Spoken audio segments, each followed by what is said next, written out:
Hello and welcome to another case from Harder&Mehl Dental Clinic in Munich.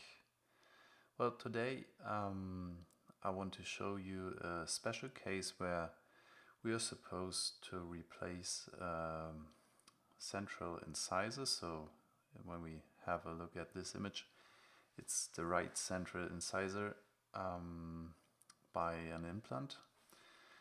And we choose an option which is called the socket shield technique. So it's a very less invasive procedure.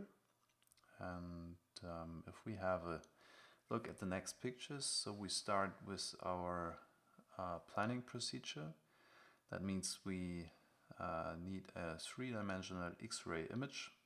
And from the left to the right, we see first the placement of the implant, so it's a virtual placement, and in the next step we match a dental scan with the cone beam image, so with a three-dimensional X-ray image. And after that we can create our surgical template, which will guide our drill to the estimated and exact implant position.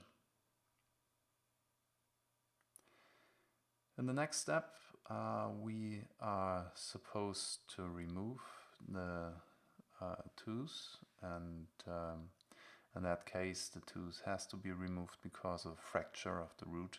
So that's why the patient can't keep this tooth anymore. And as you can see, we try to perform the extraction of the tooth very less invasive. So that means we can keep the tissue around the extraction site intact. When we have a closer view, then we can see that we didn't remove the whole tooth, so we just have a small bone, not a bone, but a tooth fragment, which is directly connected to the buccal part of the surrounding bone. So that's what is called the socket shield technique. That means this small fragment of the extracted tooth will protect the buccal bone from resorption. So by having the small fragment there, we can estimate that there is less resorption of the bone, and we have a better support of the surrounding soft tissue. As we can see here, the surrounding soft tissue looks quite intact, and it doesn't change its outline when we compare the site to the other central incisor. Here we can see the tooth fragment a little bit marked, so that we can understand better where the tooth fragment is in place. When we compare our pre-operative planning, then we can see that we have a very exact positioning of our implant by our surgical template. And if we have the next look at those pictures directly from the operation, then we see on the left side the surgical template, which is manufactured by CAD/CAM procedure. And on the right picture we see a surgical drill, which I inserted into the drill template to show you how exact the fit is between the template and the drill, which is guided directly to the exact implant position. Well, in the last step we are supposed to place our implant, and we have a root-shaped implant which offers us high primer stability. And on the right picture we see the placement of the implant between the original bone on the palatal side and the small tooth fragment on the buccal side. So small gaps between the bone, the implant, and the tooth fragment will be closed by bone substitute material. So those small white granules are pressed into the gaps and cavities around the implant to avoid a soft tissue invasion there. So that means the bone is able to heal properly without any tissue invasion there.